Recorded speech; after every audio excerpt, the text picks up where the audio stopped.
Hi, good morning everyone. I am Manish and welcome you in digital platform of electronic media. As you know that we are facing the problem of corona.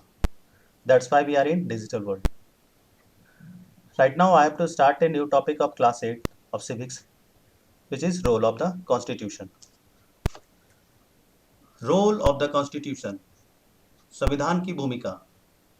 The constitution of a country is the fundamental law of the land. संविधान किसी भी देश का मौलिक कानून होता है.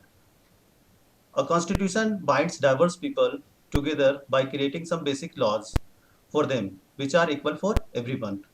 संविधान विभिन्न लोगों को कानून के द्वारा एक सूत्र में बांधने का काम करता है. There is a close relation between laws and the constitution. संविधान और कानून के बीच में बहुत ही क्लोज रिलेशन होता है. All the laws are based on the provision provided in the constitution. सभी कानून संविधान में उल्लिखित नियमों के आधार पर ही निर्धारित होते हैं. As we move forward, we have to know about why constitution is necessary for us. हम लोगों के लिए संविधान जरूरी क्यों है, आवश्यक क्यों है? The first reason is need for law. कानून की आवश्यकता. India is a democratic country. As we know that Bharat एक प्रजातांत्रिक देश है. Different people have different opinion according to their cultural and social differences. यहाँ पर विभिन्न विभिन्न विचारधारा वाले लोग अलग अलग लोग रहते हैं यहाँ पर.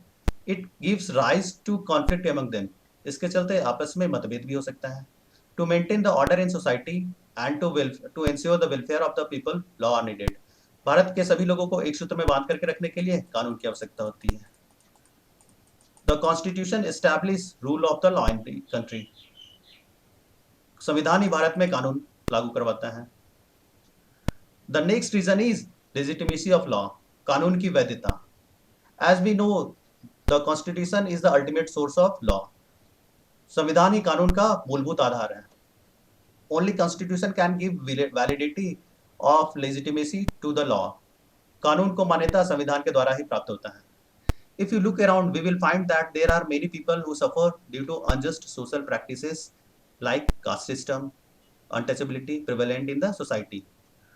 यदि हम अपने आसपास में देखें तो बहुत सारे लोग अलग अलग बैकग्राउंड के लोग रहते हैं जो सोशल डिस्क्रिमिनेशन के शिकार हो जाते हैं. So, Indian government has passed several laws to ensure social and political justice. तो भारत में समानता निर्धारित करने के लिए बहुत सारे कानून निर्धारित किए गए हैं. वो कानून क्या है? Some such laws are as follows. Now we have to know about the laws.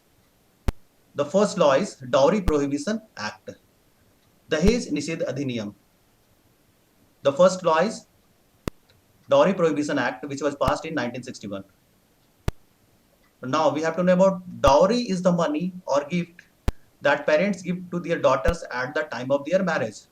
Dowry एक उपहार होता है जो विवाह के उपरांत पुत्रियों को पिता के द्वारा दिया जाता है. However, slowly it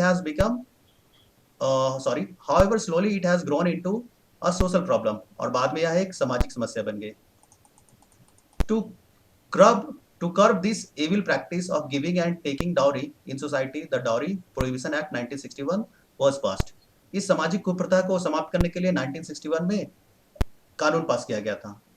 According to this act, anyone who is found guilty of giving or taking dowry would be fined and imprisoned for a period of no less than 5 years.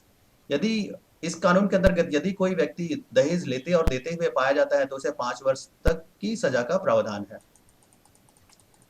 The next law passed by government to ensure equality in society is the Commission of Sati.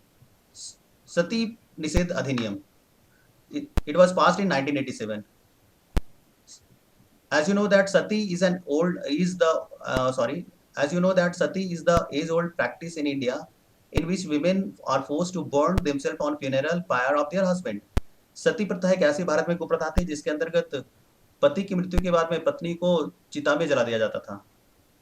It was done willingly, but mostly it was done unwillingly.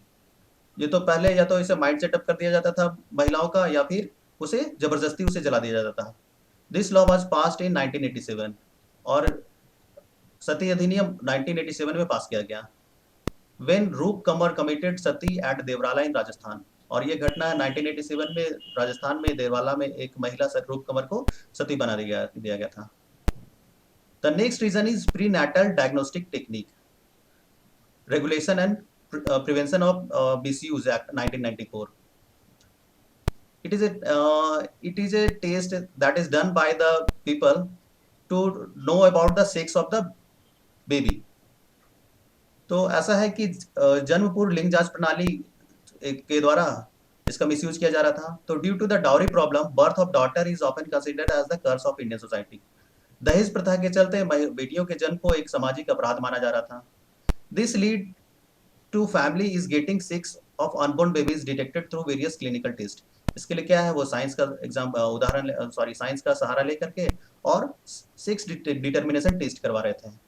Soon as it is discovered that the unborn baby is female, the parents get it aborted। और यदि उन्हें पता चलता था कि अगर जो भ्रूण है वो कन्या है, उसे मार दिया जाता था।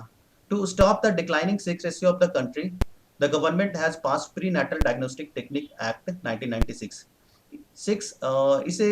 इसके चलते भारत में सेक्स रेशियो जो था वो डिक्लाइन हो रहा था। इसके चलते 1996 में भारत सरकार ने एक अधिनियम पारित किया गया और इसे बैन कर दिया गया। Sex determination test is ban, which all kinds of sex determination test. Okay, I hope you will understand the topic. Thank you.